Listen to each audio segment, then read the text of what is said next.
Hey, what's up, guys? This is CG with Politics Mob, and today I'm breaking down the crazy Donald Trump Jr. email situation.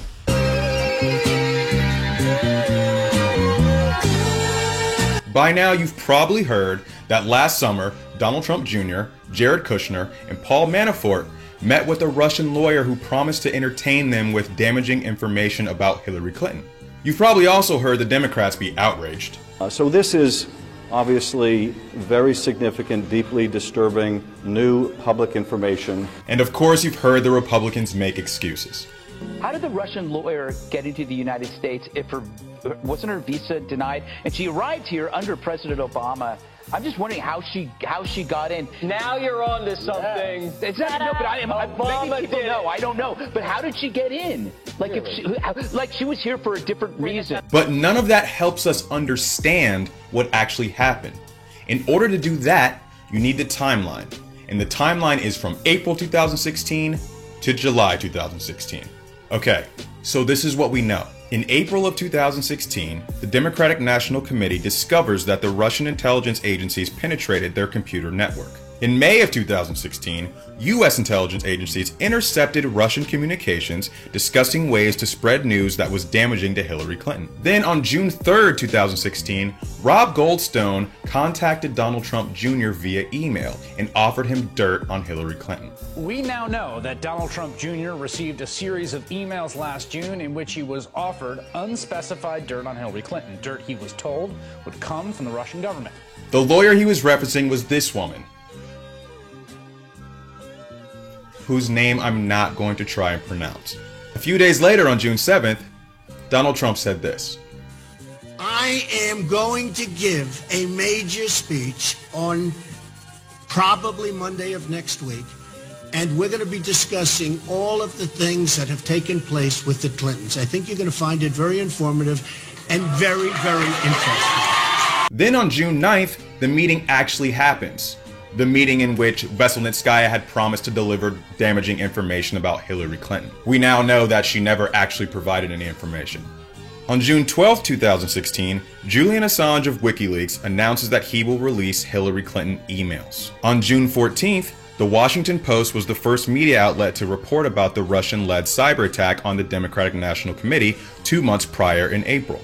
The very next day, on June 15th, the very first hacked file from the DNC was leaked. That very same day, the Trump campaign released a public statement saying this: "We believe it was the DNC that did the hacking in a way to distract from the many issues facing their deeply flawed candidate." Then, almost exactly a week later, on June 22nd, Trump said this. Then there are the 33,000 emails she deleted. Well, we may not know what's in those deleted emails. Our enemies probably know every single one of them. So they probably now have a blackmail file over someone who wants to be the president of the United States. 5 days after that, on June 27th, during a campaign speech, Donald Trump actually asked the Russians to find Hillary Clinton's emails. Russia, if you're listening, I hope you're able to find the 30,000 emails that are missing. I think you will probably be rewarded mightily by our press. Let's see if that happens. So that's the timeline. It's now painfully obvious what the goal was of the Russian attack to anyone that's paying attention. Their primary goal was to damage Hillary Clinton. The secondary goal was to destabilize the American political system and to erode the faith that the Americans have in their system. The Russians accomplished both their goals. And that's exactly why statements like this drive me insane. Your intelligence agencies have been far more definitive. They say it was Russia. Why won't you agree with them and say it was? I'll tell you, let me just start off by saying, I heard it was 17 agencies. I said, boy, that's a lot. Do we even have that many intelligence agencies, right? Let's check it. Wrong, Mr. Trump. So wrong. There are that many agencies. I will count them for you. Number 1, Office of the Director of National Intelligence. Number 2, the CIA.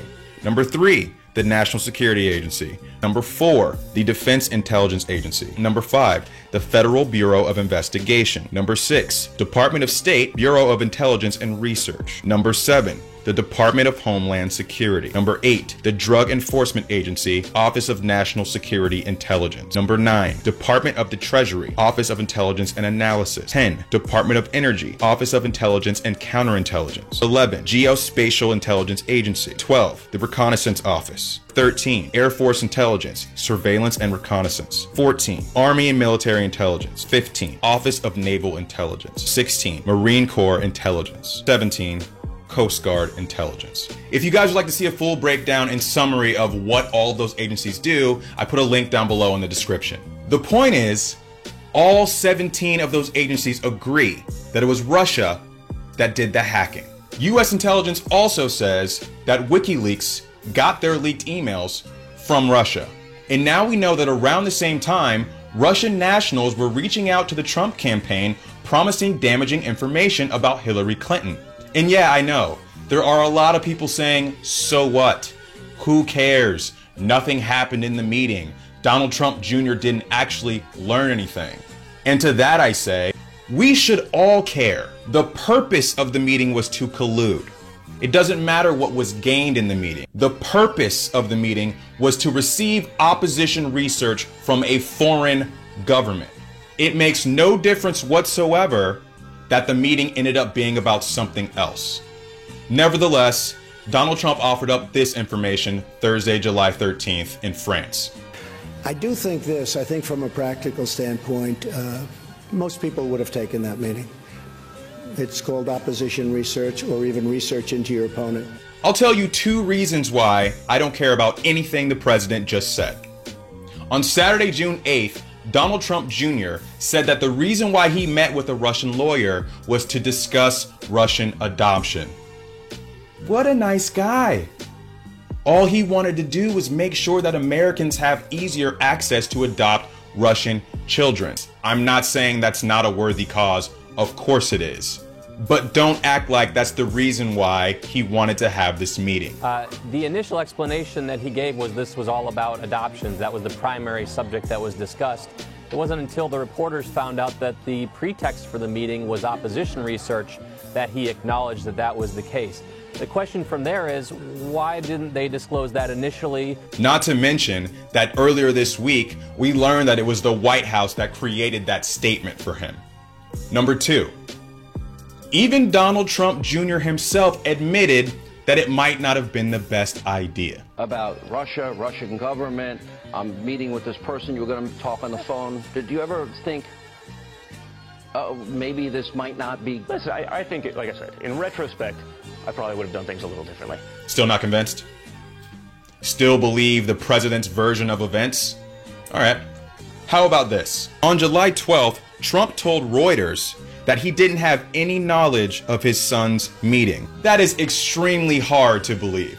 Am I supposed to believe that Donald Trump said this? I am going to give a major speech on probably Monday of next week, and we're going to be discussing all of the things that have taken place with the Clintons. For no reason? Remember the timeline I mentioned earlier? What I just played in that last clip? Trump said that 4 days after his son was contacted by the British middleman trying to set up the meeting with the Russian lawyer. Coincidentally, it was just 2 days before the actual meeting took place. So of course, Donald Trump never ended up giving that speech that was supposed to reveal all this damaging information about the Clintons. And now we know why he never gave it. It's because he knew his son was going to meet with a Russian, and the purpose of the meeting was to get damaging information. So he teased the media with said information, and then the information was never gathered, so he never gave his speech. And then a year later, he tells Reuters that he had no idea his son was having a meeting with the Russians or that the meeting even took place. That's extremely hard to believe.